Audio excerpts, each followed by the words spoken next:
Monster Men. Hey, everybody. Coming to you straight from the Monster Men studios. We have a guy over here. You can see him kind of here on the corner. His name is Russell James.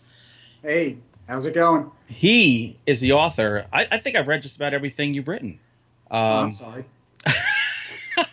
Self-deprecating is his middle name. The first book I read by him was Dark Inspiration, which is a fantastic ghost novel. And for a while I was calling him Magic Man because of books like Dreamwalker and Black Magic. I've read Dark Vengeance, and his latest is Q Island, where we have something in common, where we destroy Long Island in very bad ways. Welcome to the show, Russell James. Hey, glad to be here. Real treat. We are glad to have you on because we talked about this in, what, July? Right, yes. So we've been trying to get schedules to mesh. It is not easy. No. But see, this is how desperate we were to have you now, because this is the third time we tried to get you on. The first time you were delirious with fever. Yeah, that would have been a very interesting podcast. Yeah. We could have used that. That would have been something. I can fix it all in post. Don't worry about it. That's right. So, as I alluded to, your book Q Island, which came out. Did it come out over the summer, or was it just in August? I think July. Yeah. July, okay. July came out. This is it's not a post-apocalypse because it's pre and post, kind of, on Long Island. It has the coolest way to introduce a pathogen ever. Why don't you tell folks how it begins? Yeah, I appreciate that. So there's a group of people, and what they do is they eat exotic foods, exotic animals. That's their goal. And they're these rich guys out on Long Island, and they're always trying to one up the other one on bringing some special meat. So one of them sends out an explorer to find frozen woolly mammoth, which, believe it or not, in the real world, in the 1870s or so, that was a common thing, that people would find frozen mammoth and eat it. So he finds a guy, and of course he brings the mammoth back, never considering, I wonder what killed this mammoth. And right. Of course, what killed the mammoth is what tries to kill everybody else on Q Island. Tainted mammoth meat is crazy. That is freaking poison snuffleupagus. I love it. Oh, I don't feel so good, Big Bird. And then, after I read the book, there was an actual news report about a woolly mammoth with some weird virus in it. there was part of the inspiration came because I watched. There's these scientists that did find a baby woolly mammoth, and I watched them extract it, and it was in one piece. Wow. And they took it out. They cut it out in the ice, and they hooked it up to a helicopter, and they pulled it straight up like this woolly mammoth popsicle. And my first thought was, there's no way that's not getting cloned. I mean, no way in hell. Right. And then my second thought was, what killed that? And then that got that part of the story going. But you're right. About a month or so ago, there was a story about scientists finding a 30,000-year-old virus, and we're going to warm it up and, see what it does. It's like, what are you, idiots? I mean, here, let me send you one of these. Yeah, That's really. a bad idea. Hopefully it wasn't being done out on Plum Island. Definitely not. I mean, it's as if no scientist ever watches any science fiction movies, as they build you something that gets closer and closer to Terminator, or, some exotic hybrid animal that they try. It's like, where is this going to go well? Watch Jurassic Park or the Andromeda Strain. Yeah. Exactly. Speaking of Terminator, I don't know if you guys heard this news story where there was a guy in Germany working, I think he was at Volkswagen, and he was installing a new robotic device for the line. The robot went berserk and crushed him to death. Now, Nice. man killed by robot. The reporter on the scene who wrote the story, Sarah O'Connor. No.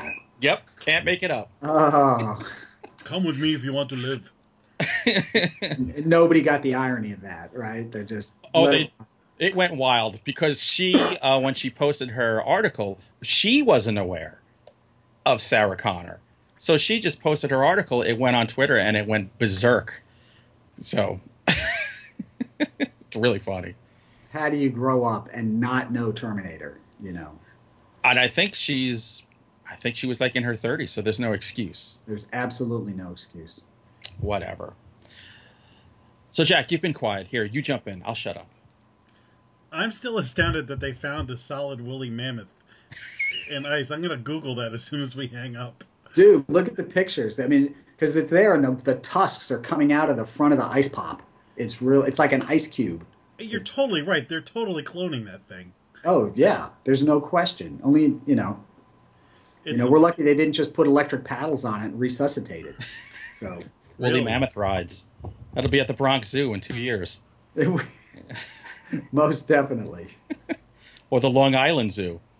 Now, this is your second book where you've done dirty deeds on Long Island. Sacrifice Yeah, was your other book. Sacrifice was also set on Long Island. And now we're 2 for 2 because I did Montauk Monster in Long Island and Forest of Shadows started there on Long Yep. Island.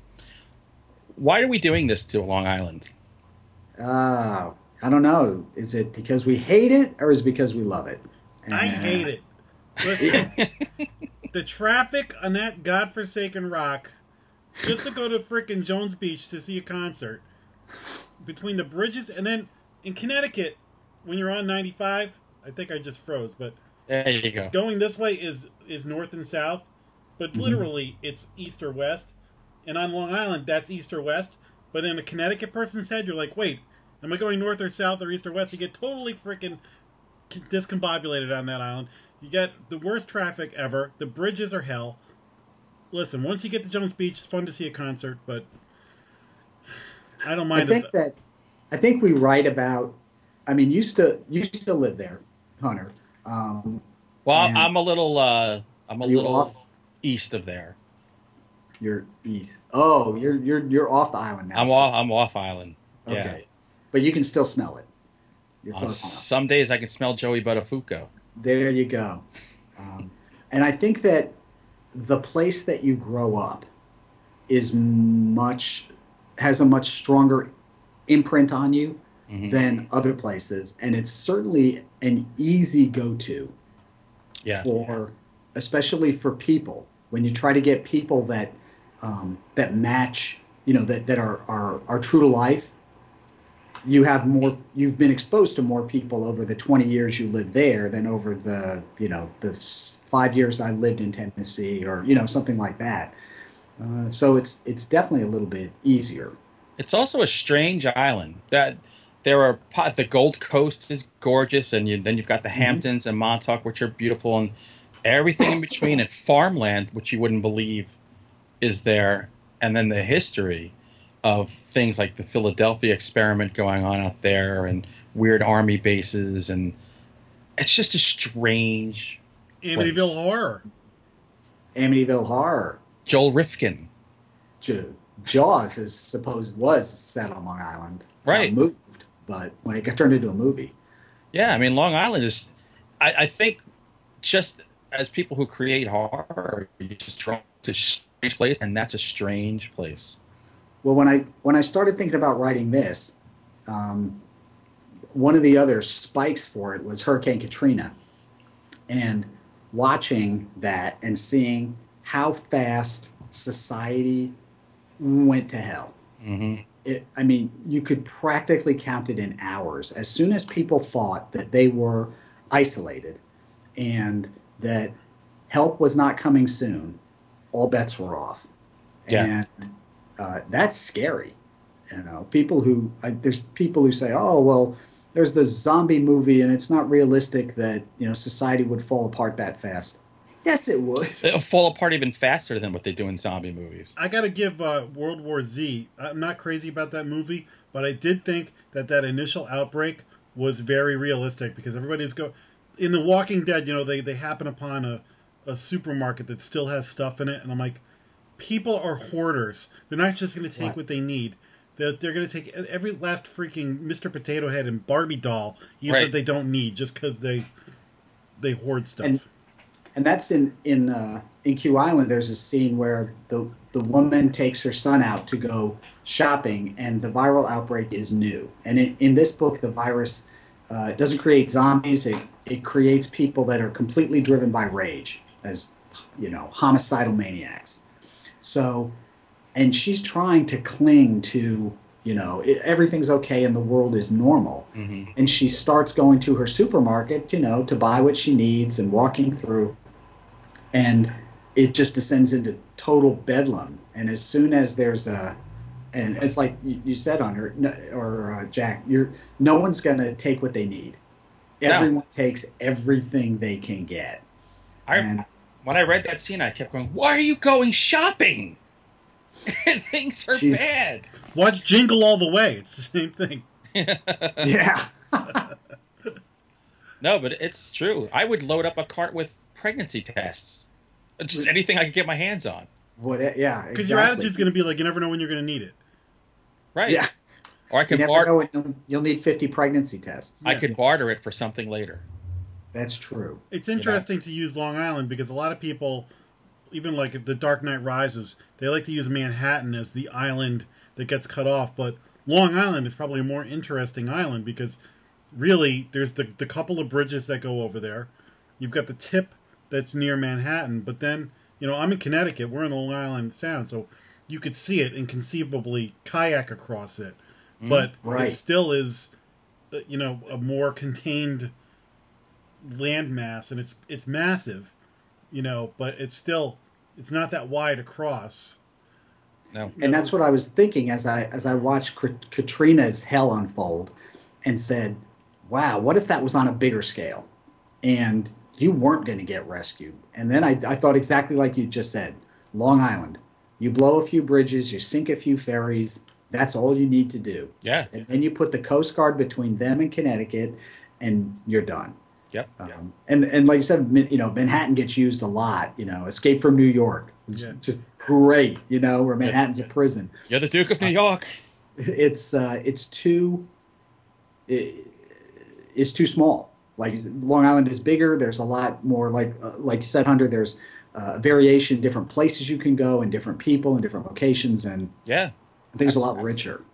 Yeah. And this whole area, if you're not from around here, you don't realize how drastic neighborhoods change in a minute. Even here in Connecticut, you go from like Kathy Lee Gifford's house to, a few blocks away, it's like low income housing, and then a couple of miles away, you're in the South Bronx, and a couple of miles this way, you're in Westport. So in Long Island, it's the same thing. You've got pockets of low income, rougher neighborhoods, all that, and the super rich. So to me, I have this book queued up. Get it? Boy! But going through my head, just I love the cover. You've got the symbol there with the bridge, and all the stuff is racing through because I live near here. It was like when 9/11 happened. The first time I went over. I don't know if it was the Whitestone or the Throgs Neck, but the first time I looked at the city and saw the different, the towers were gone, and I'm like, holy crap, that's like it's the Mets logo, like it's what happened. And so when I'm looking at this, I'm like, oh, so in this book, I'm gonna hear about places that I'm like, oh, Floral Park or wherever, It's very apropos. I've been listening to a lot of different podcasts, aside from Gilbert Gottfried and Bloody Good Horror. But I've been listening to ones where they've been just interviewing people from the CDC and various government officials and former government officials, and all of them, and different podcasts, agree that the greatest threat is not the threat of global war. They said that is really at a minimum. Their biggest threat is a pandemic. Absolutely. And they are terrified of that.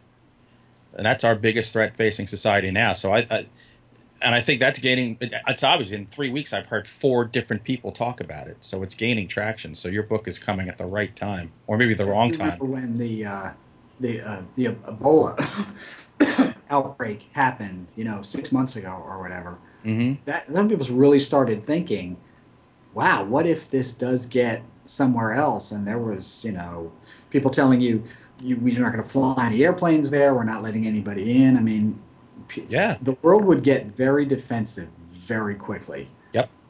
But it wouldn't make a difference. You know what would kill us? Political correctness.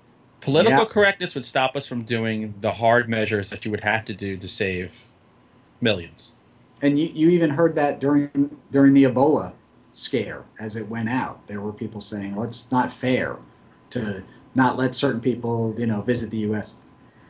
We'll die. Yeah. Yeah. Let's not have any. We let everyone from West Africa come here. Sure. Well, if we can't come, why are you letting people from Ireland come over? Because there's no Ebola in Ireland. But I don't. Yeah, we are our own worst enemies. Most definitely. Unfortunately. So moving on to brighter topics. Yes. Something brighter than I got a question for you. Oh, all right, go. So a while back, we talked about the book that's in back of you, Dreamwalkers. Yep. So he mentioned it, and then in post-production, I went and grabbed the cover and put it in an overlay. And so I got a good look at that cover with that face. Yeah. Yeah. So, again, I've got a pile of books on my to-do list, and that's there too. So could you... I was dying to ask you about that book. Well, I think the highlight of this book is on the front. Now it says, a surreal thrill ride of a read, very reminiscent of Clive Barker at his best. From Hunter Shea, some guy, I was author of Island of the Forbidden. Drunk off my ass when I wrote that. No, I meant it. That's the best thing in AC. He meant Bob Barker, not Clive Barker. Now it makes sense. You win the showcase, A Russell. new car. Dreamwalker's about a college student who all his life has had very vivid dreams. And not only are they vivid, but they have continuing storylines. So he will end a dream on Tuesday and go to sleep on Wednesday and pick it up where it was, and he'll keep doing that. What he finds is that one of these places he dreams himself into is not a dream.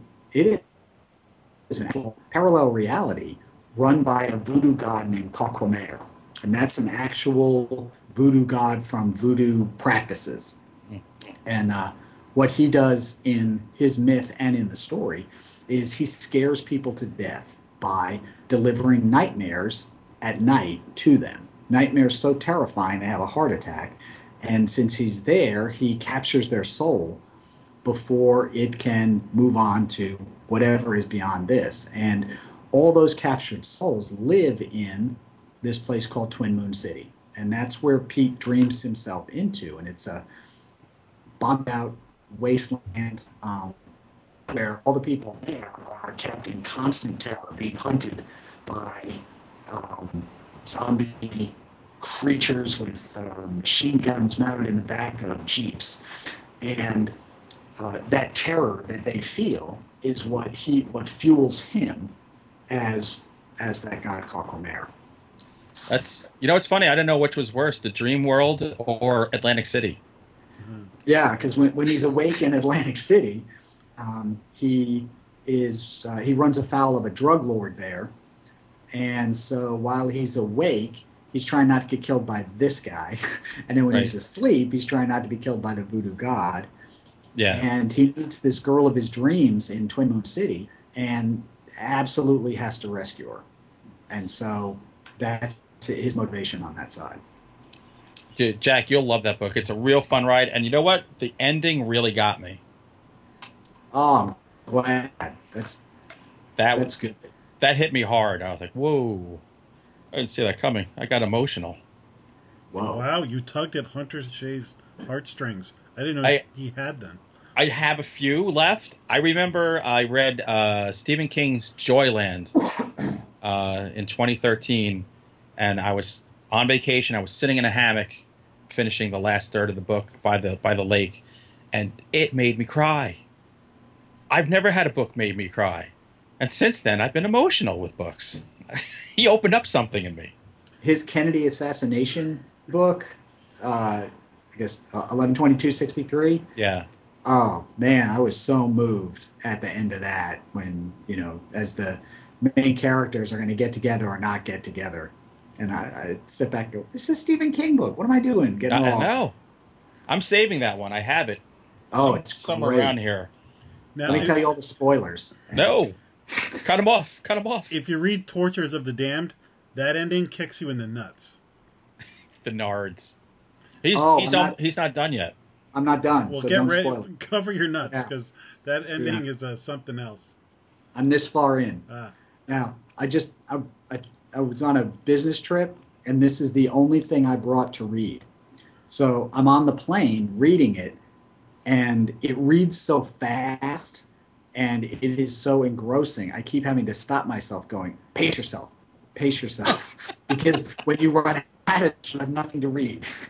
Well, when you get to the end, you'll see that I don't know whether this is a cautionary lesson for writers, because people have either loved it or I've had people write to me telling me they will never read anything by me again, ever.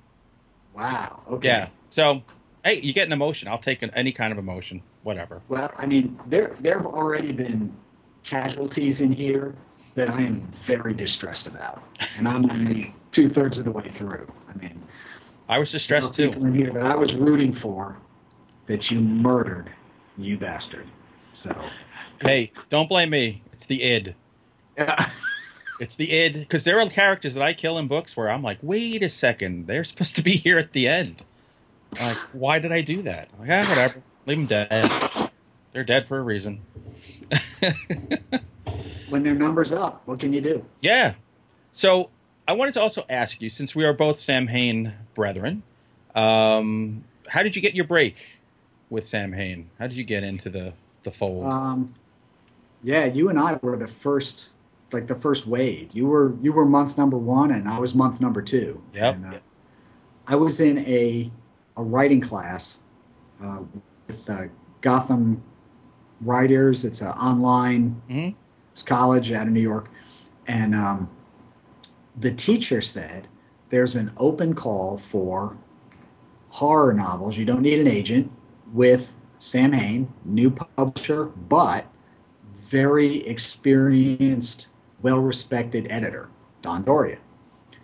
And I had one or two maybe. Yeah. I had 2 other novels that will never see the light of day that were roundly rejected by everyone for all the right reasons. Right. So, and Dark Inspiration was finished, and I had done, between those novels and Dark Inspiration, I had taken one online class and learned a lot, and this was my second one. So I had incorporated a lot of the things I learned into making Dark Inspiration. So she said that, and I thought, well, Dark Inspiration, this manuscript's about done. It hasn't been rejected anywhere yet. Might as well start at the top and get rejected by someone who knows what to throw away. Right. So I sent that in and, got the note back and just collapsed. I mean, just dropped on the floor on my knees saying, this can't be right. This has to be. Then I go to, this is a scam. It's a different Don. Yeah. But it's been really good since then. I mean, Q Island is my 6th novel with Sam Hain. My 7th one is called The Portal. And that'll come out next year in June or July. And I'm thrilled. I mean, it's been a great experience. You think of doing any novellas for Sam Hain? I did one called Blood Red Roses, which Right. was they had a call for Gothic novellas, and they had several hundred that came in, and mine was one of 4 that got picked. I liked writing that because it was well, because it was shorter. But and I like that. There was a lot of that was set in the Civil War. A boy who's about 13. His mother is gone. His father is killed in combat in the Confederate Army. So his uncle sells him as an indentured servitude to a slave plantation, which means basically he's a slave. Right. So that took a lot of research into, trying to make that accurate. Oh my God. Talk about depressing. What? Oh, slavery is just horrible. Everything about it was horrible. Mm-hmm. And, and it's not fiction that we're writing. That's exactly how it was. And I tried to incorporate as much of that as I could, because we shouldn't forget that. We shouldn't forget that people, some left unchecked, can really do terrible things to each other. Yep. Yeah, just see what Jack does to me. It's interesting when you get older and you start to realize how long ago stuff happened. Because when you're a kid, you're like, oh, the Beatles and Elvis were so long ago. And then you go older, like, wait a minute. When I was saying that, it was only like 10 years, if that, from when the Beatles, but it seemed like forever, or 20 years from the 50s, And now I'm like, there's more time between, the 80s and me now than then. And then you start to think about, well, wait a minute, World War II and the Holocaust and all that happened in my dad's lifetime. And then when you start to go back to, wait a minute, it wasn't that long ago that people were doing this. No. That's right. And it's still happening in places all around the world. And there's a moment historically where virtually no one was alive to witness an event. 10 years from now, there's a good chance no one, 20 years definitely, no one who ever experienced anything that had to do with a concentration camp will still be alive. Mm-hmm. And at that point, I think events lose their reality. Mm-hmm.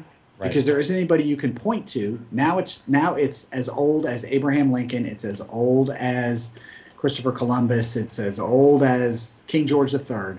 Yep. Because it's no one has experienced it. Yeah. Now, one thing I wanted to touch on, you were in the military. Yes. And I flew Black Hawk helicopters for 5 years with the 101st Airborne Division.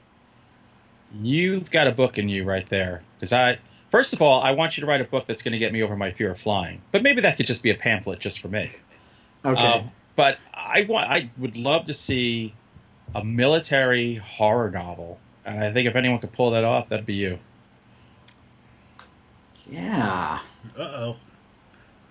Okay. I put a helicopter pilot in Dark Vengeance. Yep.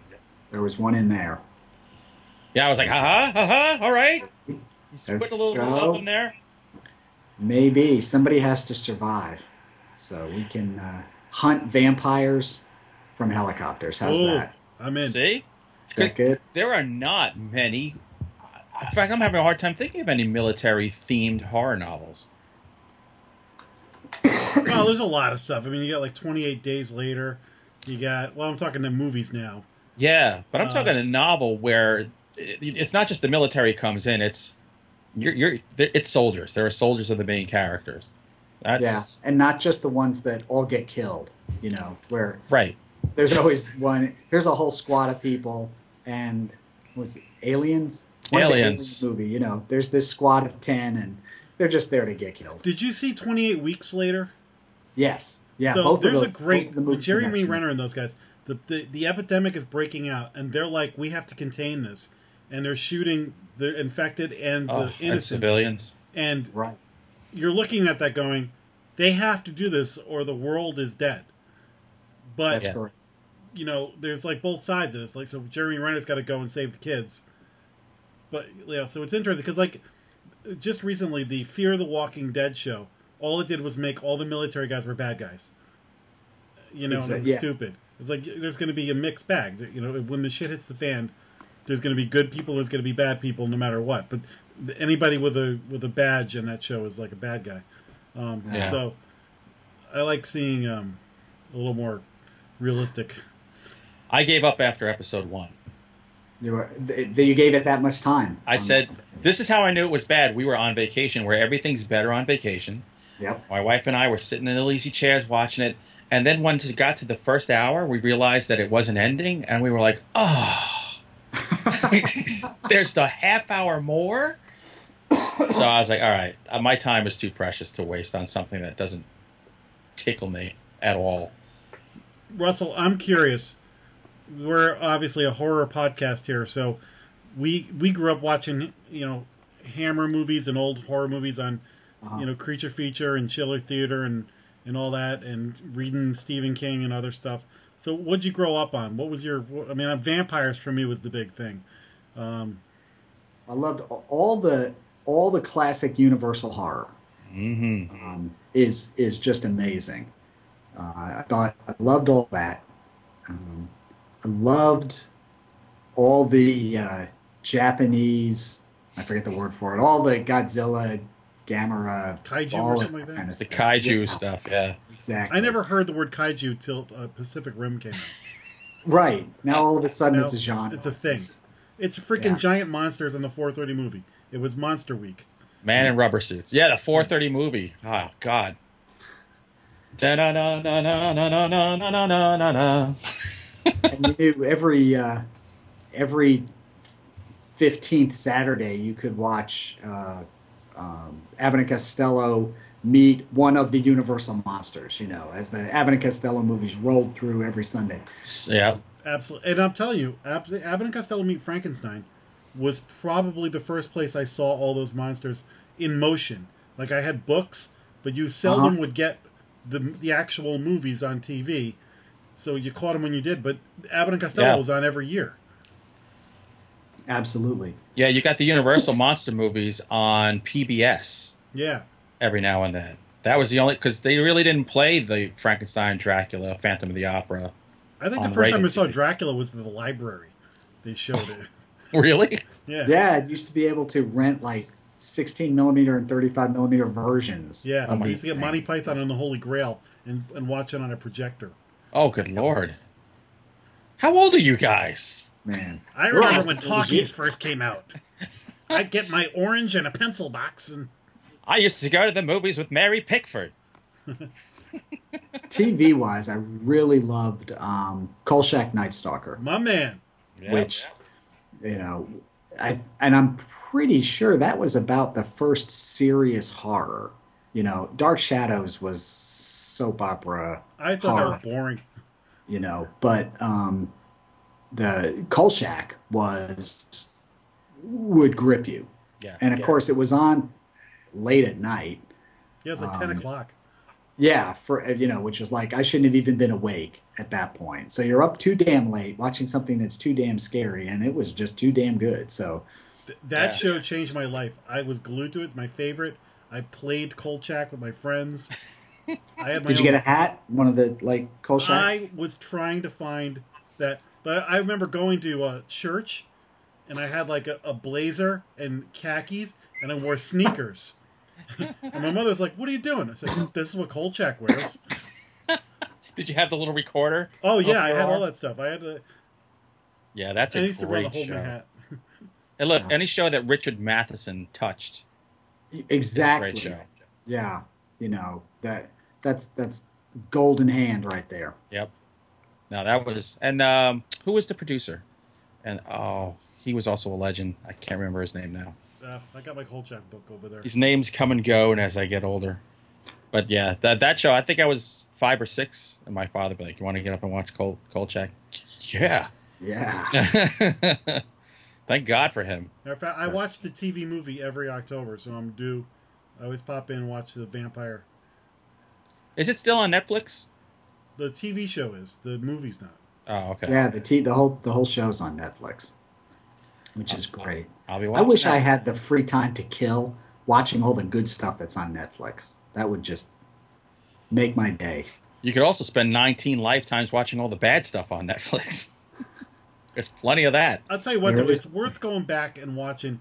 There's like 5 episodes of the Night Stalker that are like you can watch them a million times. The female vampire, the Trevi collection with the witches, the Yes. that one where the monster looks like your loved ones. Oh, It was yeah. going after Oh, like Jewish yeah. people. Yep. That What about the one's tremendous. zombie one? The zombie, that is the scariest scene in the whole thing, where he's sewing the zombie's mouth shut. Oh, my God. That freaked See, out and my none wife. of that was on TV at that point, which was, this was just groundbreaking. Yeah. The way the X-Files was groundbreaking for all the things that it pursued. You got that, and then you got the Night Stalker goes to that edge and then comes back, and then X-Files goes right to the edge as well. Well, Chris Carter said that show was a direct influence on his show. Are you excited for the return? Yeah, I think I heard today they only ordered 6 episodes. Yeah, it was just 6 because both of them also have other series that they're doing, and they just wanted to see how The it would company go. says they're getting too old for this crap. Yeah. He looks. Gillian Anderson looks What? better than ever. Yeah, Did you She see does her in look good. Hannibal? Holy moly! yeah, and that show, The Fall, Yeah, the fall's Which is a- great. very different Gillian Anderson than what people are used to. Yeah, it seems like they're passing the baton a little bit. Like they're gonna have some other characters that might kind of help carry the show, which I think might not be a bad idea. Because Didn't they do that already with Annabeth but, I Gish mean, and what's his face? I think if you have Mulder and Scully kind of guiding things, that's one thing. But once you don't have Mulder, who gives a crap anymore? Exactly. Yeah, the last season, right? Yeah, Or it's like two, we get the didn't have Flintstones, Mulder. but no Fred. Right. And I'm sitting watching this going, all right, this is just a stunt. He'll be back. Must be next week. This is just a stunt. Maybe next week. Every week. Yeah. Going, wow, I'm still watching this, and I'm really not enthralled anymore. No. Yeah, they The lost dynamic it. was gone. Then you Yeah. watch Californication, and you can never look at David Duchovny again as Mulder. Ugh. He's moody now. Yeah, exactly. Well, hey, man, it was awesome having you on here. Finally. Oh, great to be here. Lot of Everybody, go out, buy Q Island right now. Get addicted to the work of Russell James, and then work your way down through the back catalog, and you will not be sorry. I appreciate that very much. All right, well, you're going to pick me up in a helicopter someday and take me out for a ride? I would. You know what?